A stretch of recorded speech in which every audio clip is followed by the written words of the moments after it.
Hi, everybody.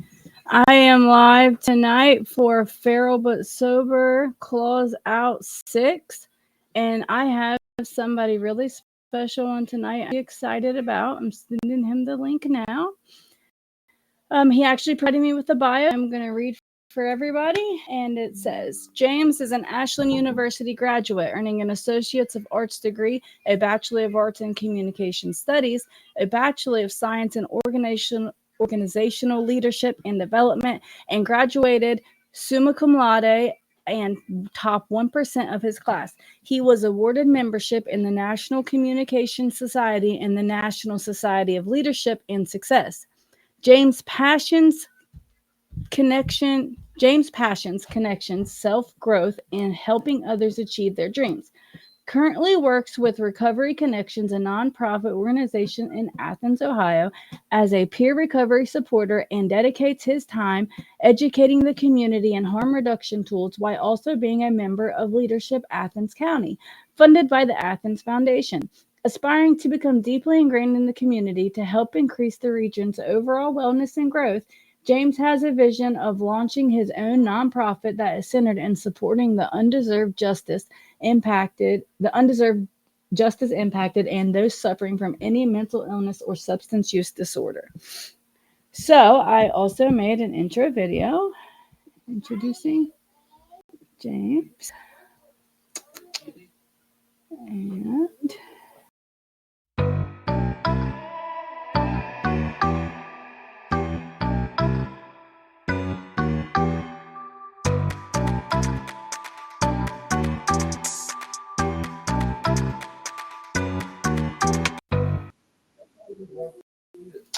that was it, and he has still not yet accepted the link.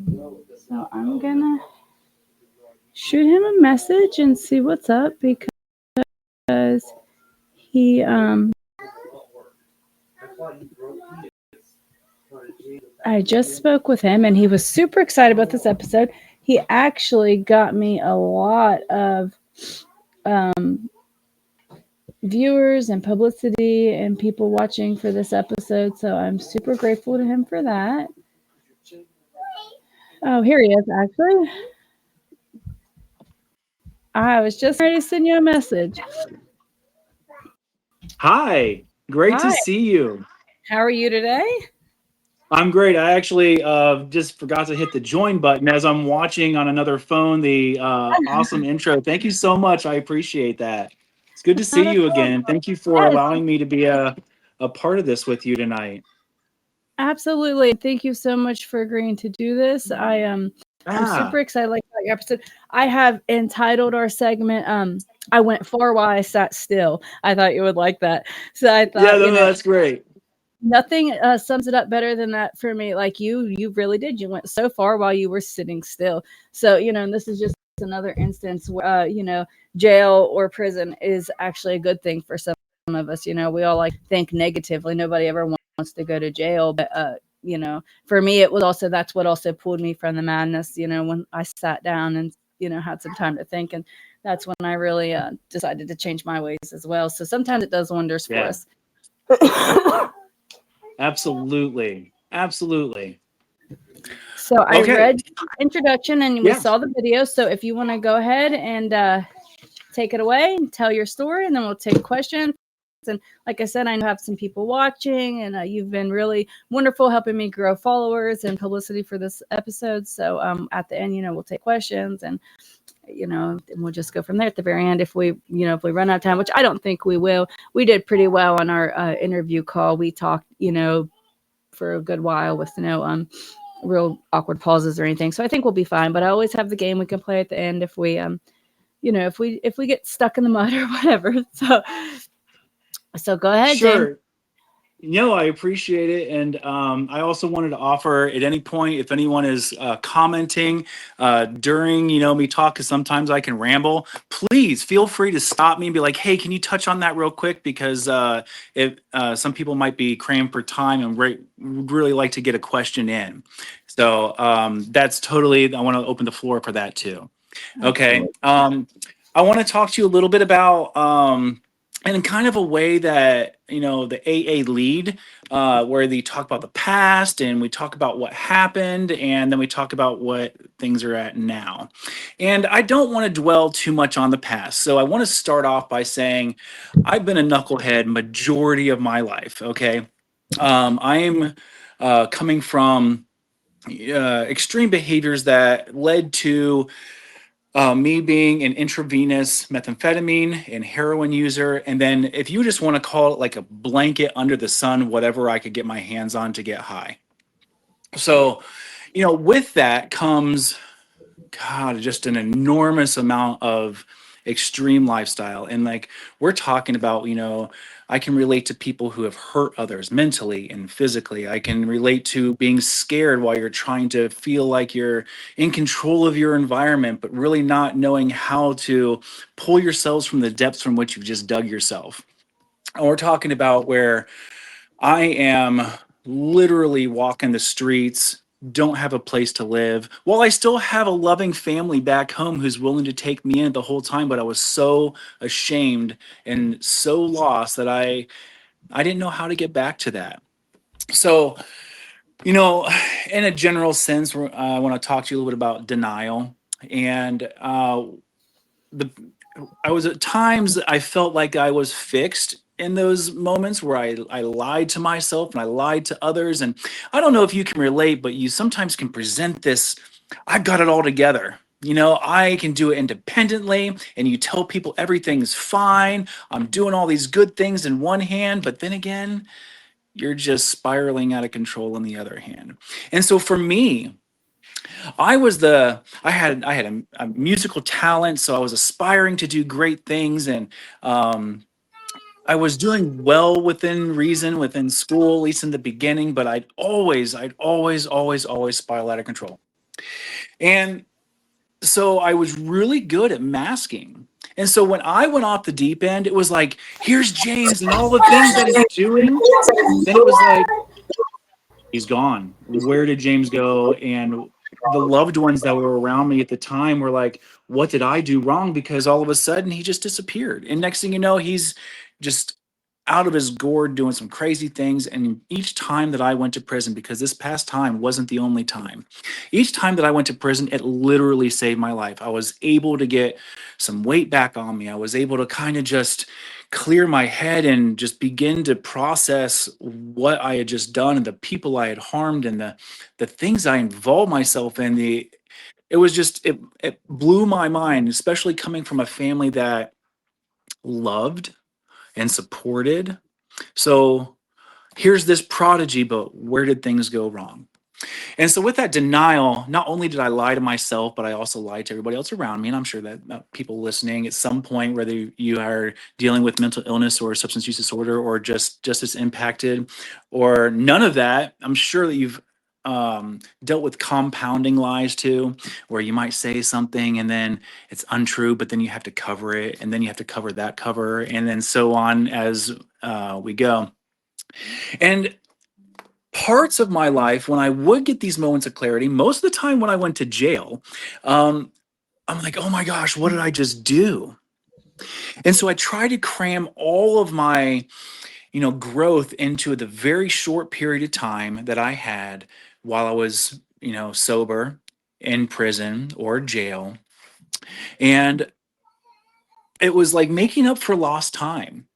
And so I would do everything I possibly could as fast as I possibly could do it. And then during those moments, I wasn't really authentic with myself. I didn't completely become comfortable with the things that I was saying, where I just, I will just touch on this little bit, or I just will touch on this little bit and feel like, oh my gosh, I feel so much better. And then I would hit the streets. And quite frankly, those behaviors resurfaced. And each time that they resurfaced, it led me down a path that was even worse than the one from before. And so each time I went to prison, which I just did my fourth prison number, and countless of days in county jail. We're talking years in county jail, from Ohio to Florida. Um, I I really found that I had a desire to do better but I never found the tools to guide me into making those long lasting changes. And so one of the things is I was in denial of the dangers around me. So I would think, oh, I'm sure you've heard this before. If I just do it this way, maybe if I did it this way, or those two ways didn't work and I'll do it this way this time. And each time it led me closer and closer to the grave. And so I also had denial of underlying behaviors. And when I say behaviors, I'm talking about the emotional disassociation, where we kind of cut off our feelings and we just do the act that surpasses our moral thinking. So that can be, crawling in through my parents' window to grab the change out of their little change collection, just so that way I can either get a fix or get some gas money to get back into the lifestyle that I was living, or physically or mentally hurting those loved ones around me. And we're not even going to talk about the denial of deflection, where it wasn't me. Even at my worst, it was not my fault. And so also denial of my capabilities, because each time that I had, gone down this path over and over and over, the more lost and the more I felt there wasn't any hope anymore. And so I just felt, downtrodden, and I began to lose any kind of purpose or sense of self. Am I really this kind of like monster that is just destined to be in this spiral, this cycle of pain and suffering? And then I deserved it because I had done all these horrible things. Denial that I was a good dad, or that I was acting as a good dad. So what I mean by that is, here I am, and people would come over when I'm out of my gourd and doing those things, and here are my children in the other room, and I gave this impression that I was a good father, but here I am doing drugs in the other room, or dealing. Heaven forbid if something hit the floor and one of the kids picked it up, I would probably never forgive myself. And so I would still mask and say, hey, I'm doing all these great things, and I'm cooking meals, and I'm doing the school stuff and all these things. I'm paying attention to the kids, but here I am just lying and masking. I denied receiving help. So every time that I went to prison and I got back out, I had family members and community members opening their hearts and minds and their arms to me. What do you need? What can we do to help you? And what does James do? No, I got it. I appreciate you. And I didn't talk about the things that, I didn't talk about the things that were at my core that made me feel less than, that made me feel all the things that basically contributed to the all those barriers slash challenges that I faced, that I couldn't get over that hump. And so at one point, I even tried to go to school at Hawking College for addiction studies, and was studying under Guy Taylor for a brief period of time. But here I am shooting heroin in the stall in between classes, as I'm trying to figure out, why can I not get a grasp on my addiction? And so I also had denial that I could ever really move forward from that, because each time that I messed up, I began to deeply believe that I would never come back. I was in denial of programs, because knowing the program language, the AA, NA, or faith-based, I mean, it had become so ingrained, and it disgusted me at that point. It hadn't been working, and I thought that I was genuinely trying to work those programs, but maybe it was an activating event that would send me off the deep end. And I allowed myself to, not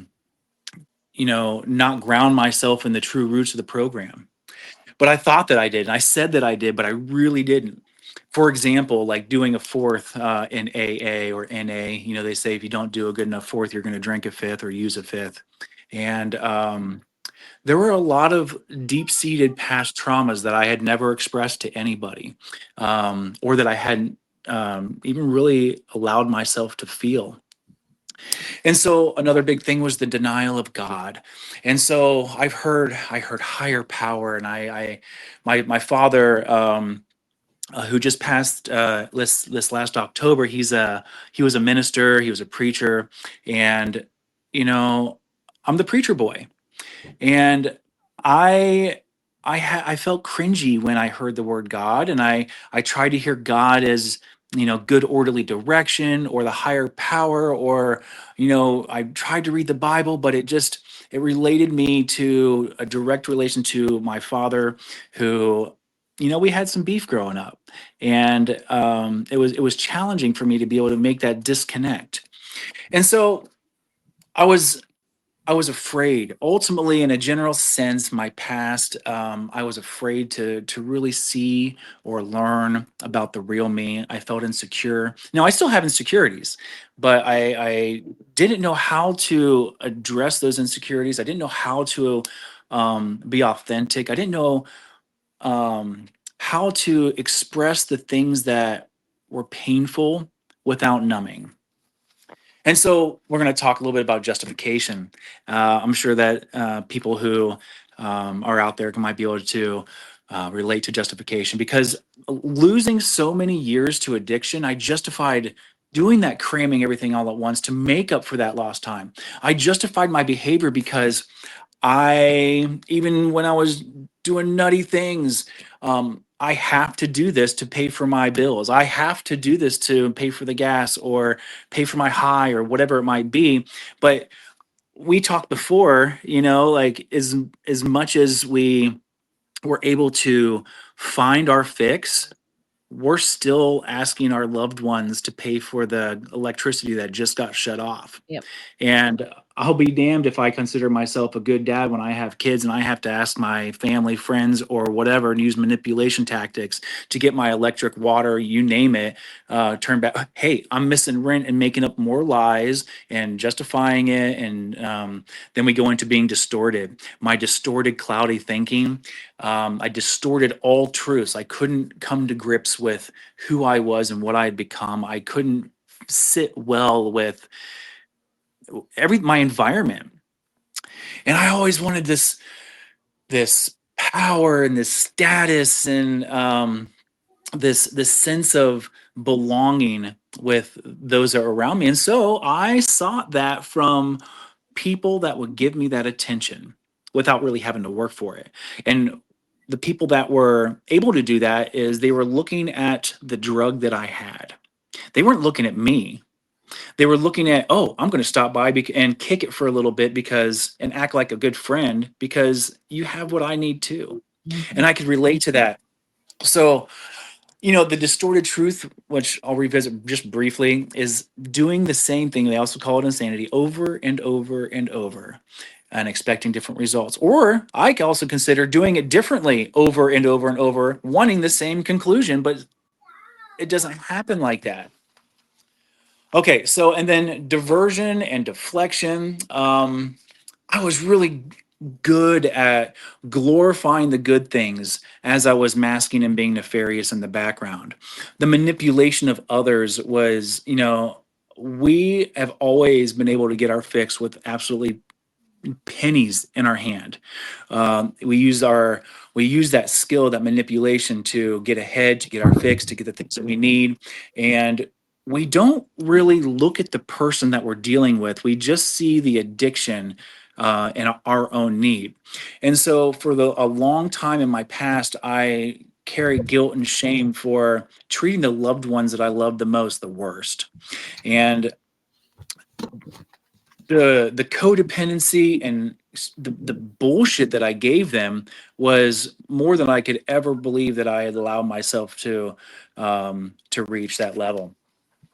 I was, and there's a few more things, and we'll finish up with the past. I do not like to talk about the extreme behaviors. I do not really like to talk about the pain and suffering that I caused to others, because it borders war storying, and it borders glorifying on any level, and that's not the message that I like to put out. I like to put out that it happened, and it was real, and it was painful, and people on all ends of the spectrum suffered. Okay. I was abusive to men and women, mentally and physically. I was power hungry, or, the false sense of power, because what do we have power over, really? Um, I avoided conflict through anger and control. I never finished what I started. Like, I went to OU for weeks and didn't finish that. I went to Hocking College, didn't finish that. I went to Colorado Technical University, didn't finish that. And it seemed like everything that I wanted to start in my life that would get me a little bit ahead, it was self-sabotaging behavior, because I was worried about success, or had to put in some work that made me feel a little uncomfortable. And it was just easier to go back to the use and, in truth, what is the harder lifestyle, to get that fix. So I was not in control of my emotions and anger. I was always spiraling, and I had the F it attitude, well, we've already done this, so there's no boundaries now. We're just going to go off the deep end. And there was no gentle slope of decline for me. It was, I'm jumping off of Niagara and without any kind of protection, and we're just flying. And whoever I hit or use on the way down I really don't care. So I talked a little bit about the shame and the guilt. Another thing I did was I isolated. I had no problem using by myself. Matter of fact, I preferred it, because that way nobody could see to the depths from which I had reached. We talked about the lies compounding. And another big thing in the past was how I sexualized women, and how I looked at them as objects for gratification rather than, people. So all of that, time and time again, I will get sober within the structure of the system, and then try for a brief moment, but then fail. And I don't really like to use the word failure. I really now like to use, I learned more about myself each time along the way. So what happened, right? So we talked a little bit and just touched on the past. What happened? What happened to me to make this last step? Well, I went to prison again, and this was July 1st of 2020. I was sentenced to 5 to 7.5 years under the Reagan-Tokes law. And I'm like, wow, so 5 to 7.5. If I mess up, I'm going to do an extra 2.5 years. That was pretty scary. But it was at that point, sitting in the county jail, that I realized I I am deeper than I ever have been. I was closer to running away, losing my life. My addiction had been nurtured to such a degree that, um, I was gonna die. I was headed straight to the grave. And for those of you who ever had to detox in an uncomfortable or even comfortable place, um, this was a wake up call that I had never felt before. Um, and so I lucked out. I was sentenced to only 5 to 7.5 years this time. It could have been well more than that. As many times as I'd been to prison before, they could have thrown away the key, and still, unbelievably, my family had my back. They still had hope that, I could come out the other end. And I hadn't even put any work in. I had just worked to go to jail. And so I get to prison and I go to Mansfield. And for those of you who have ever seen Shawshank Redemption, that was the location, but not the exact setting. I was in the camp. So I wasn't in the big castle, but I could see it out my window. And that's where it was peak COVID time. And so there were like no programs, and it's just dead time. That sitting still, that was pretty wild. And right after I got there, I had um I had an opportunity to walk over to the Ashland building, which was just like a small little tin barn, and see the site director of Ashland, who was kind of like the liaison between Ashland University and the institution. And they were on the way out the door. They were going to a different location. And I said, look, this is what it is. This is who I am. And I just laid it on, and I became truly like seriously vulnerable, and I broke down. I said, I need something to change my life, and I need something to be able to grasp onto to give me hope. And to my surprise, I got a pass short time later, before anybody else did, that I was to fill out my FAFSA with the news site director. And if that wasn't some kind of like divine intervention, I don't know. That was the first moment of the beginning of my life being saved again. And so, waiting for Ashland to start, COVID was beginning to open up, and there was still no programs. And I'm like, this is ridiculous. I need to do something. And so, in prior prison experience, I had been facilitating this program called Tapuku, which stands for The Only Person You Cheat Is You. And Tapuku, and other prison numbers, and I had plenty of experience, is ultimately about setting SMART goals, the specific, measurable, achievable, relatable, and time bound. Um, and it also was about burning the bridge to old habits. It's about habit changing and through a step-by-step process. And it wasn't AA or faith-based. So I'm like, hey, maybe since I got a little experience, maybe I can get the acceptance to run this program. And so I did. I started facilitating Tapuku. And the response was actually, because there was no programming, the response was so high, I had to run multiple groups in either a day and multiple groups in a week. And so as that started to build speed, the staff members were like, hey, who's this dude? The inmate population was like, hey, who's this dude? Thinking he's going to be getting these extra props and stuff from the staff. So like I was in this weird we-they dichotomy between the institution and the inmates, or excuse me, the incarcerated population. But I didn't care because I started to feel good again. I started to see guys, that light coming on in their eyes and their thinking and their stories that they were sharing about, well, I have challenges with this, or they started to like open up to me. And I started to, that was intoxicating. And so what did I do next is I ran a basic group about mental health 101, I think I called it. It was we just touched on some of the signs and symptoms of depression, anxiety. And of course, I'm not a clinical person, so I'm just doing some basic research that my case manager, David Kobe, shout out to him, would print out for me, and would co-sign everything for me. He believed in me. A staff member here at the Mansfield Institution is like, hey, do your thing, James. And so I did. I took advantage of it. And so I did an anger management one called Cage Your Rage. I did a deep breathing one called Calming the Mind. I did RAP, the Wellness Recovery Action Plan.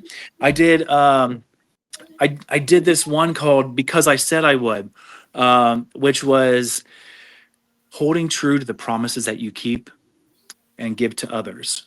Keep that you give to yourself and to others. Why are you doing it? Because I said I would do it. And that ties into my past because I can relate to it because I never finished anything that I started besides going to jail. And then I developed one called Life of a Hustler. And this Life of a Hustler program, well, in a nutshell, we live on those who have lived on the streets and only know the streets, or know the streets and a pro-social lifestyle. We have learned things along the way that can be employable job skills. And so like one thing is you might be able to manage money in your addiction or your hustling life. You show up, because if you don't show up, you're not going to get paid. You definitely got some networking skills out there because you got to meet a bunch of different people. You have to have some communication skills. You got to have some problem solving, because if my car died, your car died, how the hell are we going to go over and get our thing that we need to have? How are we going to get to this person, to this person, to this person, and get the thing done? You got to work that stuff out. And so we could even say grant writing, because then you get people to donate their time and money to you, so that way you can continue doing what you want to do, right? This is And all like so, the trait based model type stuff, which I thought was super cool. I just learned about that the other day in peer support yes, class, and I was super like, it made so much sense. Like so much clicked for me when I heard that. I was like, yes. Yes, and I'm glad you brought up the peer support because that's the next part of this discussion. And so the trait based or strengths based or whatever you may call it, I didn't know those things back then. I just said life of a hustler. I learned some stuff out there, you know. And some of these guys were like in this setting, they're like, well, I only know the streets and I'm going to go back to the streets. And I was like, well, you might know the streets, but you can be employed because of the skills that you learned from the streets. And that boom. And so then we started doing mock interviews and we got the staff involved in it. And it was like, oh my God. Oh yeah. And not to mention the Tapuku, the founder of Tapuku, my case manager and I, Norm Mulder, we invited him in and he's been like my idol. But the founder came in and we did this like massive graduation for the guys that because I said I would, that was developed and launched by Alex Sheen. You can check it out because I said I would.org. He came in and gave a motivational speech for us. So like things were happening at like an alarming rate within the institution, just in the little campsite, you know? And so then what's next? You know, I was approached by mental health and because I was doing counseling and they had heard that I was doing all these things. I've been doing all these things for a couple of years. And they said, well, have you heard of peer support? I'm like, oh no, I don't know, but let's do it. Let's go for it. I have no idea what it is, but let's do it because it's going to be another tool in my tool belt. And so they paid for it and they organized me to be able to take the 16-hour e-based academy. We did the 40 hours of virtual training. Stanley Gilbert, love you guys. My virtual trainers, the master facilitators for peer support, and they challenged me. They challenged my thinking in a new way. That was the first time I had ever heard, ever in any kind of recovery space, that once an addict, if you believe that you are not always going to have to be an addict, you don't have to be. It is your choice to believe that. And for me, just for me to not be under that blanket, that umbrella of addiction, that I can transcend past that, it was boom. I can't even put it into words how liberating that thought was. And so I dove even deeper. Now, mind you, during all this, I'm still going to school and I'm learning, I'm getting my associates through Ashland University. And the more that I learn, the more that I want to learn. And so now I'm doing the peer support stuff and I'm pioneering this program. They're like, oh, you got the training now. Now you can just launch the program. And okay, how am I going to manage this within the institution when I got the staff members like, oh, you inmate slug, and I got the incarcerated population like, who is this dude? Like, who does he think he is? But it was beginning to come together. And the more that I push forward with true intent of helping others, the it just it came about naturally. And so peer support, you don't always have to be okay. Yeah, had to reset there for a second.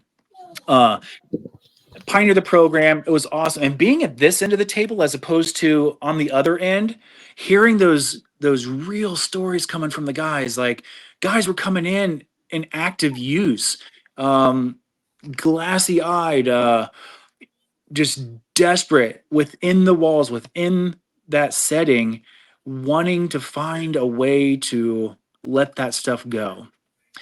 And I can't say that everything that I said truly helped, but at least I was able to. I learned so much from these guys about my own space. And so I started a peer support discussion group, and that was really cool too. I kind of incorporated some leadership and some connection, and we took some guys from different ends of the earth and we became like besties through being able to relate to one another and through team building exercises. And at this point, the staff is like, wow, this guy's like kind of doing the thing. People are actually getting out because having programs they can put on their ORAS, which is kind of like your digital portfolio that goes in front of the judge. And here I am doing dead time. I mean, like day for day. And they're like, why are you doing this? Because I'm learning so much and it feels so good. And I begin to think that there's a little bit of hope. And then I learned that peer support's like a thing on the streets. And I'm like, oh, you mean I can take this out there and do this? I mean, I can actually do something that I enjoy. And I'm already, quote unquote, not certified yet because I couldn't take the test yet, but I'm gaining that experience. So I also had a heavy hand in organizing family events, which is really cool too, because I didn't realize the response that I would get from the guys who would bring their family members up to me and be like, hey, this is so and so. And they felt comfortable to share their loved ones with me, which what that did for me was it allowed me to begin believing that I was a good human being and that I was worthy of having that connection with people and that I can change. And that was so powerful to be able to serve people at those events and then touch base with them afterwards and hear the pain that they're feeling because they're not with their loved ones. Their loved ones had to go. And so another big thing was turning counseling into real work. So I went from counseling all my life. Oh my God. I hated counseling because I always had to go and be like, oh yeah, I got to act like this when I go in there and I got to tell them what they want to hear. And then I'm cool for that after that hour and I can go back to doing what I want to do. But I went from expecting a fix to putting the work myself. And what that means is I would go in to a counseling session and I talk for 99% of the time, setting my own goals, talking about my own issues and the feelings that I was feeling. And the counselor would just be like, okay. And I would be like, I really don't need you to say anything. I just need you to like be here so I can like trauma dump on you and let you know what's Sign going off. on in my Yeah. head. Yeah. And that was really cool too, because then I slowly started to make that shift of it's me doing the work. You're not going to tell me a damn thing I don't already know. I already know all the things. I know I need to stop using. I know I need to be kind. I know that I should change my all the things, and I know the grounding tools and all that stuff. But where's the application of it? Okay, so that was big too. Counseling. Now, so we're doing the peer support. We're doing the counseling. We're doing the programs, but there was a point in the Ashland University to revisit that where I had earned the associates and we did a small little graduation and I had a degree. A degree. I think 40 or 39 years old and in prison applied myself to get an associate's. Holy cow. And then my site director came up to me and said, hey, you got enough time to get a bachelor's. I'm like, get out of here. No way. What can we do? And she said, well, you can get a bachelor in communication. Oh my God, lining up again. And so the reason why I wanted to put in the bio that I was in the top 1% of Ashland University, including campus, is because I put in that work. And I hope that somebody who is watching that knows me from that time, because I would put in 10-hour days of studying. I went to my site director and asked for countless, I'm talking like novels, volumes of information to change my language, to change my thinking, because my beliefs were messed up. My worldview only continued to lead me back to the places that I didn't want to be. And I needed to change that. I needed to figure it out. And so I did, and I learning how to communicate to people in an appropriate way also helped me to view the person and see the person and understand where they're coming from in a whole new level that even peer support didn't bring. Not that even just talking to someone in a peer support setting didn't bring, or as a facilitator didn't bring. It was all about the transaction of communication and being able to respect somebody's space and actively listen. I wrote down in my notes, listening to listen and not listening to respond. Huge, because you basically shut up and you hear them and you empathize with them, and it's not about you. You take the I out of it. And so that was really, really cool too. So doing the bachelor's. Well, that wasn't enough for me. So I started doing IOP, intensive outpatient. So among the hours that I was putting into Ashland University, literally from cover to cover, the textbooks, and it was so much. The work and growth that I was, the work that I was putting in, and the growth that I was feeling was next level. And the fear of the perceptions of those around me, I didn't care. I had changed my thinking to, I was actually, yeah, sure, I was in prison, but I really wasn't in prison. I was just in school far away, and I couldn't go home on the weekends or holidays. And I used that for years, well, a couple of years, so that way I wouldn't think beyond where I was at, and I would take advantage of every last moment. And so IOP opened my eyes. Oh my gosh, Mr. Botdorf, love that man. We That's where I really began to disassociate the addiction, because that wasn't the problem. The problem was the behaviors. The behaviors led to the addictive things that I did, or the drugs I used. And prior to the behaviors, what made me behave that way is my fears. The fears that I had status problems, like the fear of failure, the fear of disapproval, the fear of feeling insignificant, people's opinion, success, or anonymity, my identity.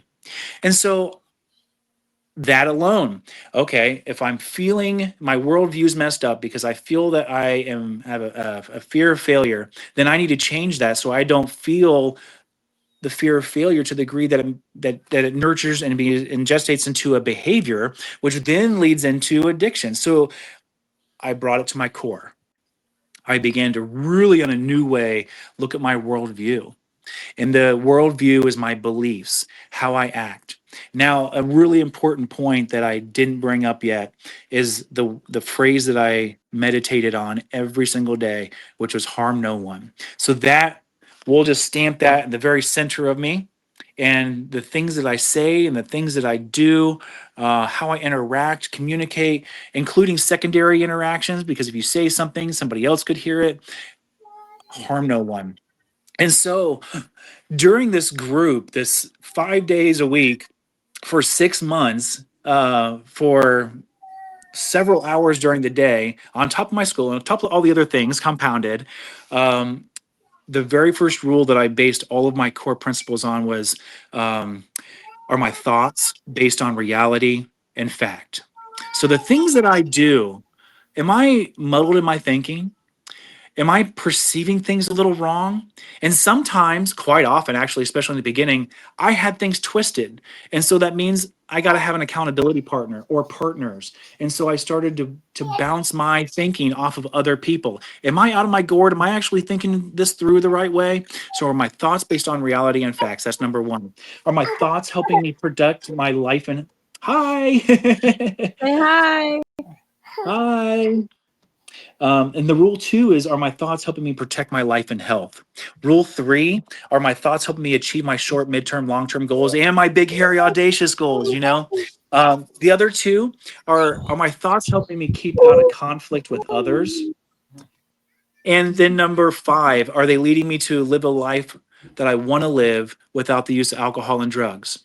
And I learned that if I had 3 of these rules, with number 1 being, are my thoughts based on reality and facts, then I can base my decisions upon those rules, and I have such a better chance at making quality and sound choices in my life.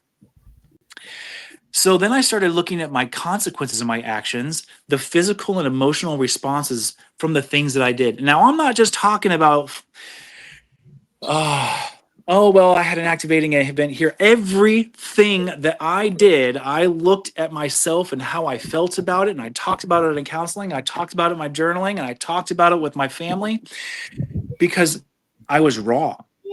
I didn't know what the next step was. I didn't know what was right and what was wrong.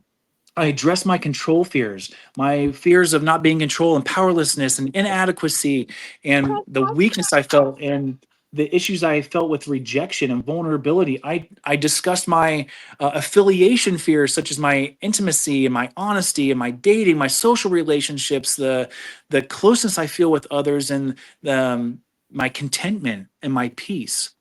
And so as I'm raw and I'm changing all these things, then my site director comes to me and says, "Hey, you're about to graduate with your bachelor's. Do you want to get another degree while you're here? You have just enough time." There's the alignment again. And I said, "Sure, let's do it. Might as well rebuild 100% while we can." And so in the end of the Ashland experience, I earned the Bachelor in Science, the Organizational Leadership and Development, which, even in my knucklehead nefarious days, I was a leader. We talked about those traits and those strengths, leadership, communication. It all fell in line. And I addressed my behaviors. I took a look at the roles and responsibilities and the relationships I had, and the responsibilities I maintained in those relationships, whether I was acting dominant or submissive, and trying to find the balance in that. I was trying to determine what actions or what consequences that led to me being a leader or rebellious in nature, or the things that happened in my environment that led me to be a follower or just completely disabled again. And I really just began shaping my new frame of thinking. And so, okay, so we talked about the consequences. We talked about the rules and the IOP, and then I get a notification from one of the staff members that Michael Singletary, Hall of Famer from the Chicago Bears, had heard about me and a couple other guys and wanted to do an interview. So their PR team came and interviewed me on an outreach, kind of doing an outreach. It might have been like a thing for him, but I got to give my story to other incarcerated persons, which was way cool too. So I was being recognized. I took a look at my role and everything that I did. I owned the things that I'd done to others, what I can remember. Now I want to touch on something real quick, and I know we're getting close to the time. Is bipolar blackouts. If you ever have a period of time in your life that you can't remember when you're in extreme behaviors, that happened to me. So for me, it would happen for months at a time, 9 months at a time, where my brain would shut down and I would be a complete body response as in survival mode. And so I read the book, The Body Keeps the Score. Amazing book. And it allowed me to understand why I have physical responses to things that I couldn't remember. But in hearing about the things that I did, I owned it. Okay, so I know I've been going, but I want to touch on what it's like now for me. Okay, so I get the degrees and I do the peer support stuff and I do the programming and I do the IOP, and now I'm living in this new enlightened sense in prison, like I wasn't even in prison. I'm building the relationships like I've never felt before. My sister and I finally have like this amazing adult relationship now. I can love people in a new way, whether I've seen you before or whether I'm about to or actually have or not. It doesn't matter. I love you because I can relate to your life experiences, because once again, let me revisit. I'm an intravenous, or was an intravenous heroin and meth user and everything else under the sun. And so I know what it means to be anxious, depressed, have trauma issues. I'm a sexual assault survivor, and I finally came to grips with forgiving my oppressor.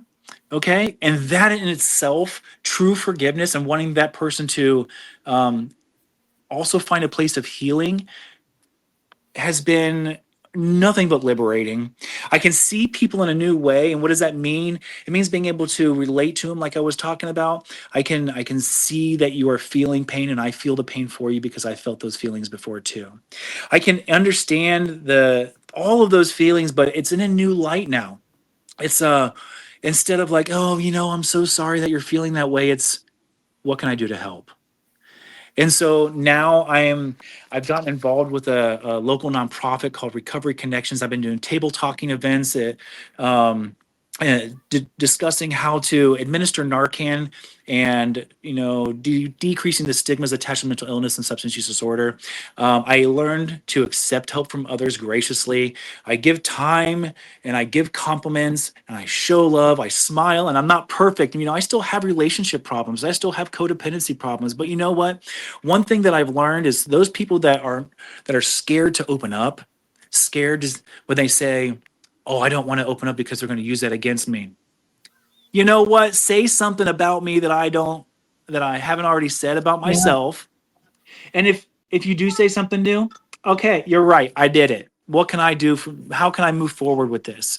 And it's not shame and guilt anymore. It is repurposed. It has been repurposed into something new that drives me. And so the work that I do now, including the Leadership Athens County. I was so humbled to be nominated to be in this group where community being elevated as a nefarious knucklehead. 30 days when I was nominated out of prison, and they're like, "Yeah, we're going to elevate this dude." Oh my gosh, how humbling is that? And why? Because keeping that positive mind frame and that hope alive in your heart and being able to not just not let that die. It's transformative.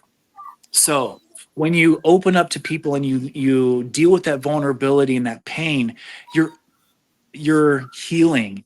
And it's not about what other people can throw back in your face, because if you practice and you learn to take that vulnerability and fuel it into growth, that's where, for me, true transformation has been able to happen. So life's great. I'm 110, 12, 20 days out of prison or whatever, 3.5 months. And I've been living in new headspace for several years now. Even in the stages as I've been growing, it's like the light bulb, the light bulb, the light bulb. And it's been so good. People are still opening their arms up to me. People are still offering such good sound advice and love and compassion. And I'm already like 50 something minutes in, and I could keep on talking, but I do want to leave a little bit of room for if there's any questions that have popped up. If you have any questions you wanted me to elaborate on, I'm so thankful for the opportunity to be able to share this with you. I do want to offer up that I am a peer supporter, officially certified now, which has been awesome. And I'm so glad that you're going through that too. You can find my information pinned in either, I think you shared it on your stuff, Facebook page, but reach out to you and to get that information. I'm here to help. So thank you so much. Absolutely. I did just share James's little picture of his business card into our Feral But Sober Facebook group. His name is James Barr, guys. Look him up on Facebook. We are friends. Anybody that's friends with me can find him that way. I've only had a few conversations with him, but he truly is amazing. Just every time he makes me smile. Like I said, I entitled the segment "I Went Far While Sitting Still," because that's just what I think about. Is so many people go into prison and just waste their time, or they use that as a reason why they got, I went to prison. I've been in prison all my life. Been in prison the last 5 years. I can't do nothing. Can't blah blah blah. But just you didn't do that. You didn't take it. You didn't let it get you down. You really made something of your life. And especially considering like how you said you had started school several times before and like didn't Yeah. complete and dropped out. It's like God knew, man, and he knows what we need and said, okay, you're not gonna do it on your own. I got something for you. And he made sure you had the time to do it. And that just goes to show how God really does work in our life, even when, we may not realize it.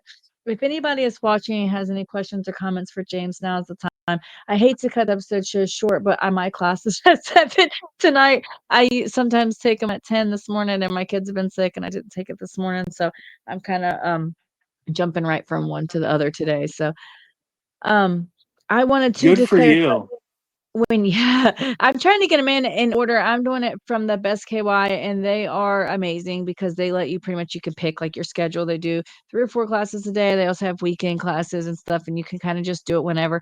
And you don't have to take sometimes I take the 10 o'clock class, sometimes the 1 o'clock class, sometimes the 7 p.m. class, like just whatever I can catch that day. Like I'm just getting it in. So, but I didn't want to Good clarify for when you. talked about doing for anybody watching. He was not talking about like probation. Like he did the program inside the prison. Where what did you say? You told me about it somewhere. Like, oh, hold on. Are you talking about the programs that I did in prison? No, just like the IOP, how rigorous it was that you did. Oh, yeah, the IOP. So it was 6 months long. I volunteered myself to go into it because it was another tool to be able to learn about myself even more. I didn't know what I was getting into. And if I went into it saying, okay, I'm going to be in a group where guys are, mixed intentions, where some are just getting some good days and some are like, I don't really care about this group, whatever. But it was an opportunity for me to take a look at who I am and why I started to behave that the over those years, where my behaviors came from, and be able to change that and challenge that worldview that kept on leading me back to those places. So yeah, it wasn't like probation or anything like that. It was a program within the institution that I was like, hey, I need to do that. And so I did. And it was just another thing that would change. And I, to not to be dismissive, it changed my life. It changed my life in such a huge way, being able to um, take a look at those deep seated beliefs and address some of those things that I hadn't been truthful with myself the entirety of my growing up. And from there, I found myself and I realized that I can be the authentic me with this new shaped self. And who gives a shit what anybody thinks? Because if That's I right. speak my truths, always, and I'm authentic and genuine, that's all that really matters. And if I want to be a good That's human right. being, that's what I'm going to be. And so, yeah, the IOP was 6 months long. It was towards the end of my experience being incarcerated, or being at school abroad, whatever you may call it. And yeah, it was transformative. Oh my goodness, it was amazing. So Thank you for I asking. have Yeah, two questions real quick. We're gonna wrap up with. One is something yeah, I like to always ask everybody. If you could set yeah. beside yourself in your darkest time right now, going back, what would you say to yourself? One piece of advice. Ooh, ooh, that was a good one. So don't give up. Yeah. You're worthy. You are worthy of love, and you are worthy of change. You can do it. It's going to take a little bit of work, but the amount of support out there when you're ready it'll blow your mind. It'll blow your mind. And the second question I wanted to finish up with is what's next for James? So, what are your future goals now with all of the education that you got? I know you haven't been home very long. You are already Yeah, working and stuff, but yeah, do you have any big plans? You talked about wanting to open a nonprofit. I know we don't have a whole lot of time, yeah. but I wanted to go ahead and hear a little bit about what your future plans are. To get through the day. That's number one. Every Absolutely. day.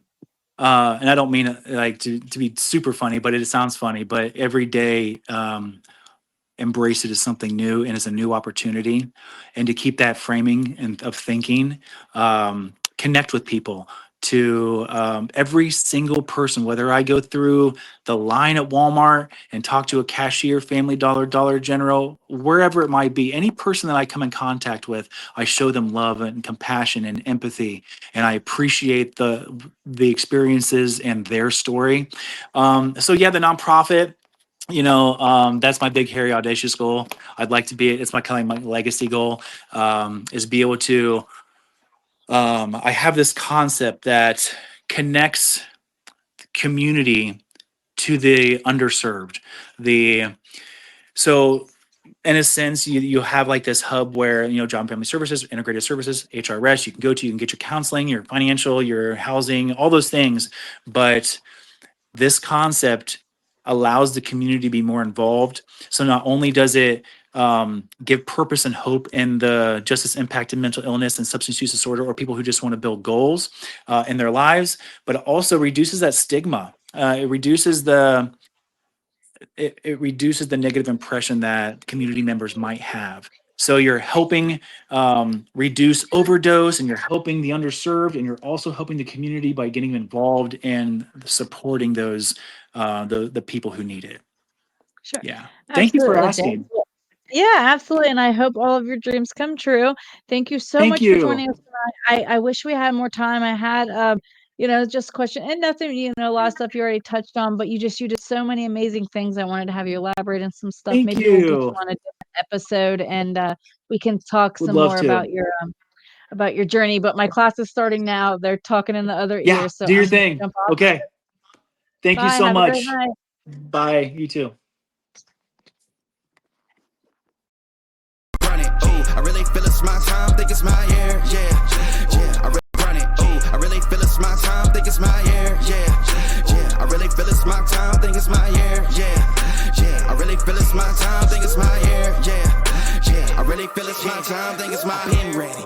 Used to hold myself back, my self-esteem been better. Gotta keep on chugging. Ran through everything in front of me. Might smoke bed heavy. Got a whole agenda. Can't aspire to